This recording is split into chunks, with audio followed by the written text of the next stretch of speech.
सूरज निकलने तक वो बर्थ पे लेटी रही।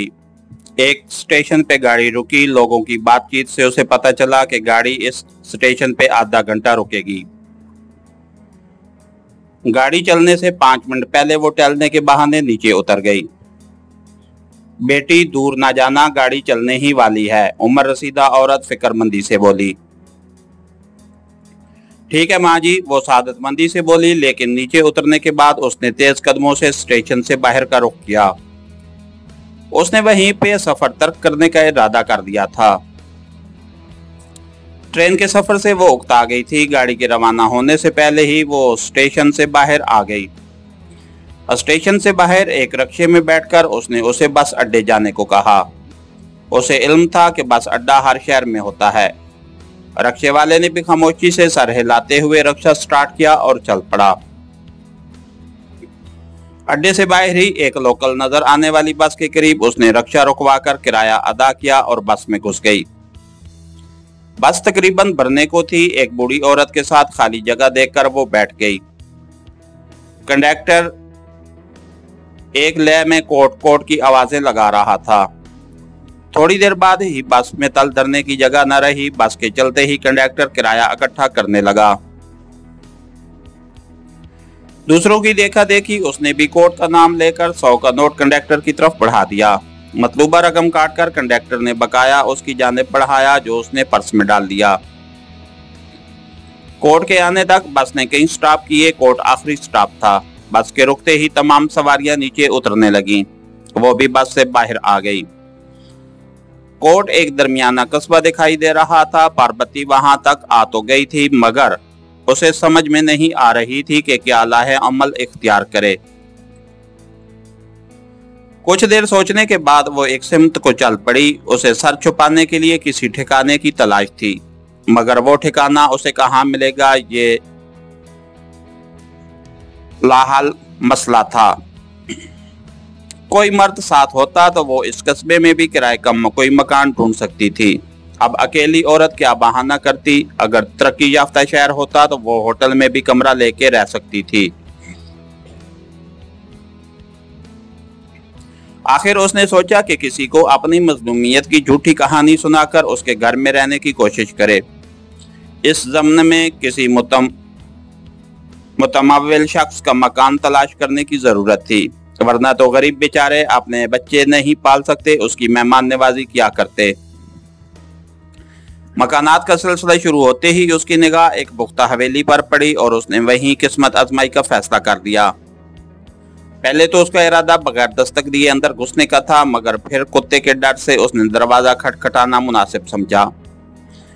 एक बूढ़े से शख्स ने दरवाजा खोलकर सिंधी जबान में गालिबन उसकी आमद का मकसद पूछा था। वो सिंधी जबान से बिल्कुल नाबल्द थी, लेकिन उसे कराची में कई दफा वो ये बोली सुनने का इत्तेफाक हो चुका था। इसलिए उसे ये पता चल गया कि वो बूढ़ा सिंधी जबान बोल रहा है, मगर क्या कह रहा है ये वो अंदाजा ही लगा सकती थी कि उससे उसकी आमद का मकसद पूछ रहा होगा। घर के मालिक से मिलना है बाबा जी, वडेरे साई नाल मिलना ही।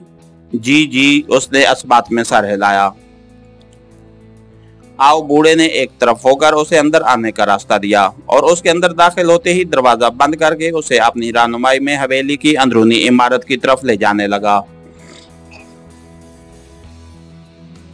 हवेली का सहन काफी वसी था। उसे चंद औरतें मुख्तलिफ काम करती नजर आईं। लिबास से साफ पता चल रहा था कि वो मुलाजमाएं थीं। बूढ़ा उसे लेकर एक खूबसूरत सी ख्वाबगाह में दाखिल हुआ, जिसमें एक शख्स सीने तक कंबल ओढ़े बड़े से तकिए के सहारे लेटा हुआ था।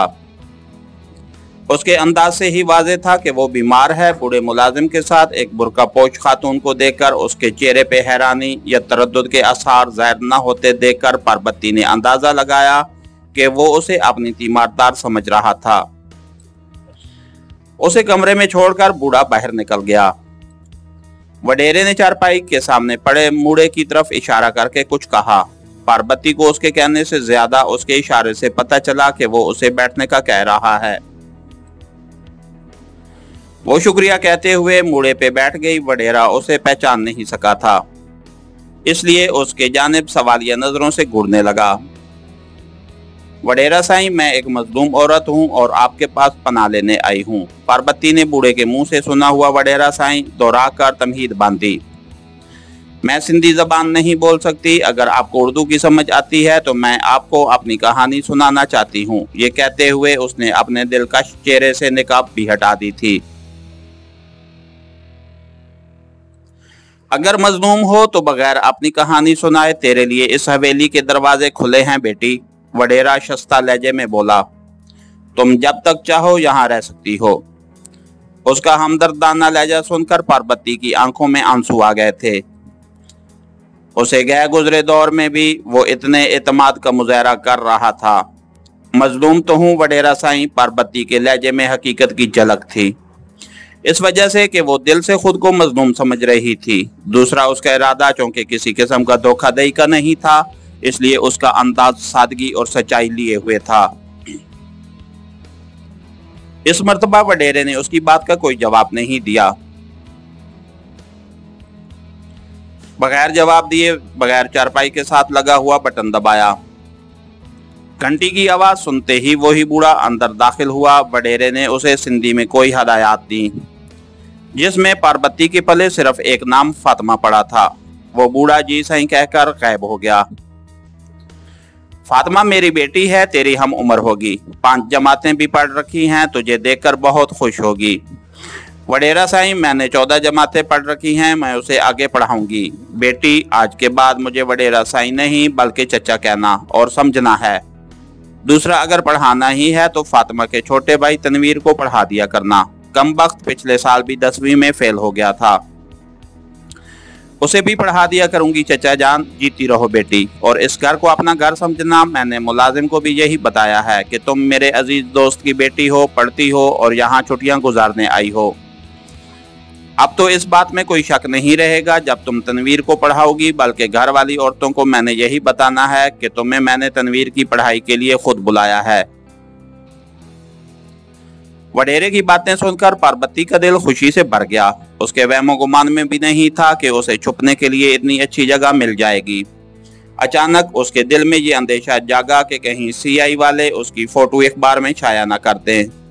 लेकिन उसके साथ उसने ये सोचकर खुद को तसल्ली दी कि इतने दूर दराज कस्बे में अखबार नहीं आता होगा, और अगर आता भी हुआ तो कोई मकामी अखबार ही होगा। आपकी बड़ी मेहरबानी चचा जान, आपने मेरे साथ मेहरबानी का सलूक किया। शायद मैं आपका ये एहसान जिंदगी भर न उतार सकूं। पगली चचा भी कहती है और एहसान भी समझती है, आइंदा मेरे सामने ऐसी बातें ना करना। उसी वक्त बूढ़े मुलाजिम ने अंदर दाखिल होकर वडेरे को सिंधी में कुछ कहा। ठीक है नूरल, तुम जाओ, और वो सलाम करते हुए बाहर निकल गया। अपनी बेटी का नाम तो मैंने पूछा ही नहीं है, मेरा नाम शहजादी है चचा जान, वो जल्दी से बोली। और इस नाम के साथ ही उसके दिमाग में इस्माइल शाह की याद ताज़ा हो गई, जिसने उसकी आंखों में नमी सी भर दी।